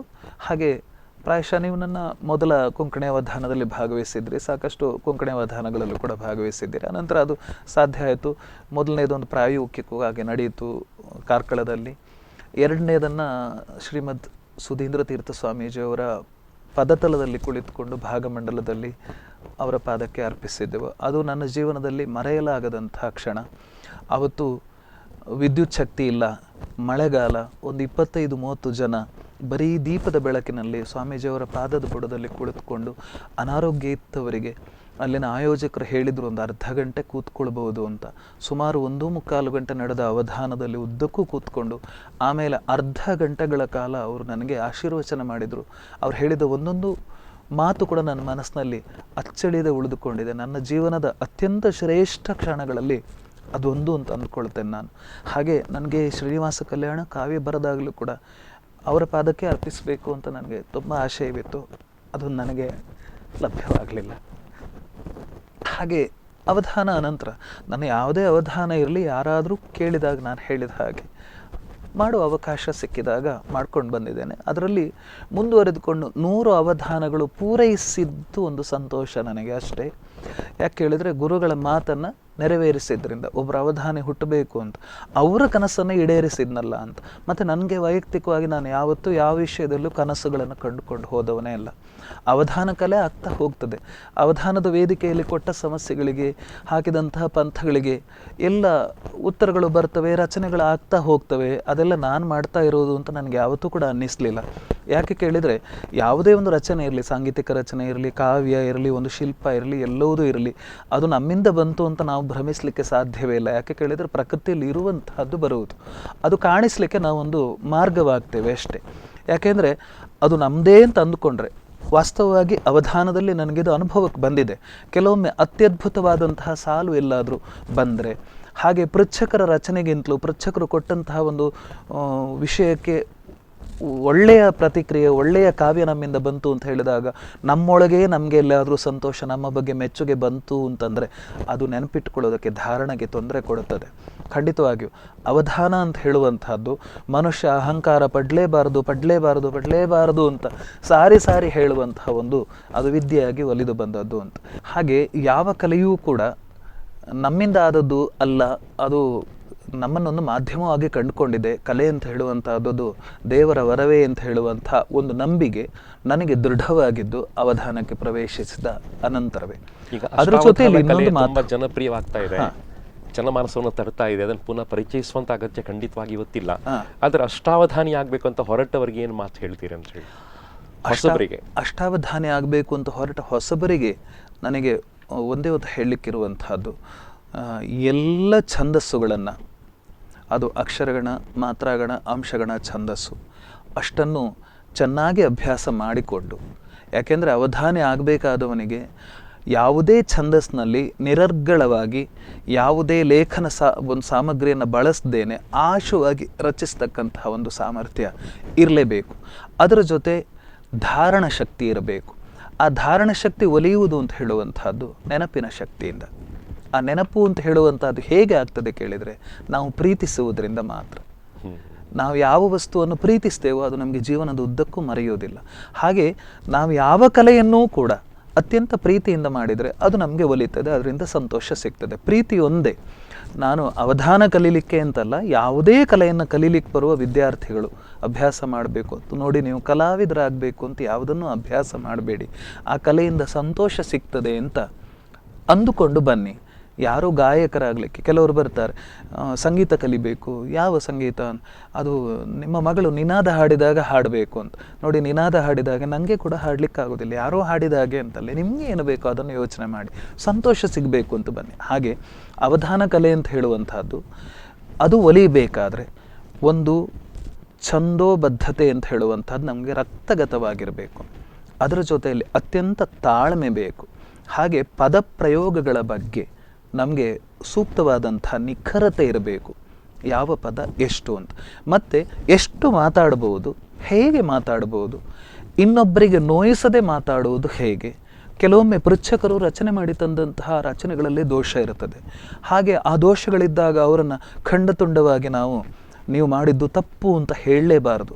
ಅದನ್ನು ಅವರಿಗೆ ನೋವಾಗದಂತೆ, ಹಾಗೆ ನಮ್ಮ ಅವಧಾನಕ್ಕೆ ಬಾಧೆಯಾಗದಂತೆ ಅದನ್ನು ನಿರ್ವಹಿಸಿಕೊಂಡು ಹೋಗ್ತಕ್ಕಂತಹ ಒಂದು ವಿನಯ ಅಂತ ಹೇಳುವಂಥದ್ದು ಬೇಕು. ಇದರ ಜೊತೆ ಏನು ಕೇಳಿದರೆ, ವಿದ್ವತ್ತು, ಅದರ ಜೊತೆ ವಿನಯ, ಅದರ ಜೊತೆ ತಿತಿಕ್ಷೆ ಅಂದರೆ ತಾಳ್ಮೆ, ಇದಿಷ್ಟು ಇರಲೇಬೇಕು. ಹಾಗೆ ವ್ಯುತ್ಪತ್ತಿ ಬೇಕು, ಸತತ ಸಾಧನೆ ಬೇಕು. ಎಲ್ಲದಕ್ಕಿಂತ ಹೆಚ್ಚಾಗಿ ಮಾಡುವ ಎಲ್ಲ ಕೆಲಸವನ್ನು ನಾನು ಮೂರನೆಯ ವ್ಯಕ್ತಿಯಾಗಿ ಕೂತು ನೋಡತಕ್ಕಂತಹ ಒಂದು ಮನೋಭಾವ ಸಿದ್ಧಿಸಬೇಕು. ಅದು ಸಿದ್ಧಿಸದಿದ್ದರೆ ಅವಧಾನ ಅಂತಲ್ಲ, ಯಾವುದೇ ಕಲೆಯಾದರೂ ಕೂಡ ಅಧ್ವಾನ ಆಗಿ ಹೋಗ್ತದೆ. ಹೌದು, ಸ್ನೇಹಿತರೆ, ಅತಿ ಶ್ರೇಷ್ಠವಾಗಿರ್ತಕ್ಕಂತಹ ಒಂದು ಭಾಳ ಸುಂದರವಾಗಿರ್ತಕ್ಕಂತಹ ವಿಜುವಲ್ಸ್ ನಮಗೆ ಸಿಕ್ಕಿರ್ತಕ್ಕಂಥದ್ದು ಅಷ್ಟಾವಧಾನಕ್ಕೆ ಸಂಪಟ್ಟದ್ದು. ಅದನ್ನು ಖಂಡಿತವಾಗಿ ನೋಡಬೇಕು ಅಂತ ಅನಿಸ್ತಾ ಇದೆ ನನಗೆ. ನೋಡೋಣ, ಮತ್ತೆ ನಾನು ಮಾತನ್ನು ಮುಂದುವರಿಸ್ತೇನೆ. ಅತ दत्तपदी वेदमूर्ती श्री रवींद्र भट मामान म्हाका शब्द चार दिवका आनी विषय दिवका म्हण तांगेल्या मागून घेता आसा. नमस्कार. अवधानीनो समाजांतू आमी कशी चलका म्हळ्यार विशयारी एक तीन पद तुमकां दिता. ते शब्द उपयोग करून एक त्रिपदी तुमी रचना करका. ते तीन पद बस, कार आनी बाईक. बाईक, होय. बस, कार, बाईक. होय. हां. अवधानीनो दोन्ही पंक्ती चारीगर. दोन्ही पंक्ती चारेगर. 28 28.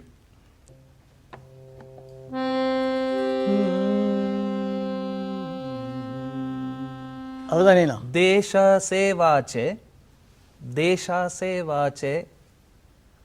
बॉबस, देशासेवाचे बॉबस, बॉबस आजी गाईचे. देशासेवाचे बॉबस अस आजी गाईचे. प्रथम पंक्ती देशासेवाचे बॉब अस बस म्हणालता यायला. आता कीर्तन विभागांतू सुरमणी महालक्ष्मी शणै तुम्ही म्हाका एक राग, एक ताळ, एक देवालंकित दिवका म्हण म्हाका. नमस्कार अवधान मॅम. श्रीमान नारायण आलवैरी एक कीर्तन है. राग मधुवंती, ताल एक ताल. हाँ, मधुवंती एक ताल. अवधानीनो सपूर्नळी चप्पून भरी म्हणता मग. म्हणते सपूर्नळी चप्पून भरी म्हणून संताश मुकणात केलं जण कसं लेखा. म्हळ्यार सपूर्णळी कंचस तक शक्ती येवकादल्याच्या पुनो भरकादत्ता म्हूण म्हाका दिसता ग्रहण शक्ती उण आशिल्ल्यांक चिक चड पाठ करी म्हूण सांगून मास्टरांक सांगिल्लें म्हूण दिसते.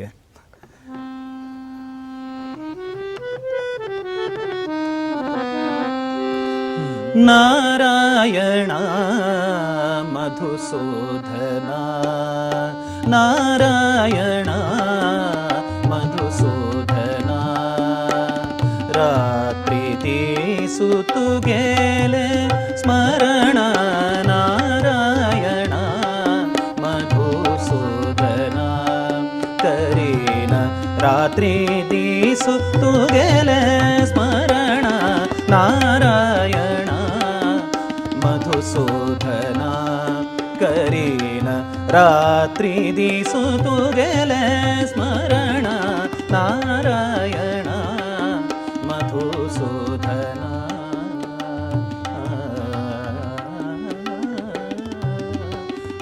ಸರ್, ನಿಮ್ಮ ಜೀವನದ ಮನೋಧರ್ಮವನ್ನು ಒಂದು 3 ಸಾಲ ಹೇಳ್ಬೋದಾ ಅಂತ ಹೇಳಿ ಕಾರ್ಯಕ್ರಮ ಮುಗಿಸ್ತಾ ಇದ್ದೇವೆ. ನನ್ನ ಜೀವನದ ಮನೋಧರ್ಮ ಏನು ಕೇಳಿದರೆ, ನಾನು ಸದಾಕಾಲ ಎಳವೆಯಿಂದಲೂ ಇಲ್ಲಿಯ ತನಕ ನಾನು ನೆನಪಿನಲ್ಲಿ ಇಟ್ಕೊಂಡು ಬಂದಂತಹ ಒಂದೇ ಒಂದು ದೋಹ, ಪೋಥಿ ಪಡಿ ಪಡಿ ಜಗಮುವ ಪಂಡಿತ್ ಹುವಾ ನ ಕೋಯ್ ಢಾಯಿ ಅಕ್ಷರ ಪ್ರೇಮ್ ಕಾ ಪಢೇಸು ಪಂಡಿತ್ ಹೋಯ್ ಅಂತ. ಬರಿದೇ ಗ್ರಂಥಗಳನ್ನು ಓದಿ ಓದಿ ಸತ್ತಿತು ಲೋಕ, ಪಂಡಿತನಾರೂ ಆಗಲೇ ಇಲ್ಲ. ಪ್ರೇಮವೆಂಬೆರಡಕ್ಷರಗಳನ್ನು ಓದಿದವ ಮಾತ್ರ, ನಿಜದೇ ಪಂಡಿತ ಲೋಕದೊಳಗೆಲ್ಲ ಅಂತ.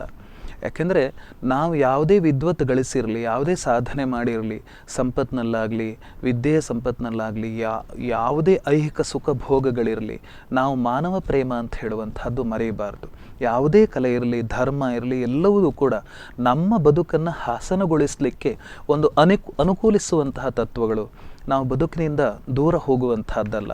ನಾವು ಶುದ್ಧವಾದ ಪ್ರೀತಿಯನ್ನು ಇಟ್ಟುಕೊಂಡು ಯಾವ ಕಲೆಯನ್ನಾದರೂ ಆರಾಧಿಸಿದರೆ, ಆಸ್ವಾದಿಸಿದರೆ ಅದು ನಮ್ಮ ಕಲಾ ಜೀವನ ಅಂತ ಅಂದ್ಕೊಳ್ತೇನೆ.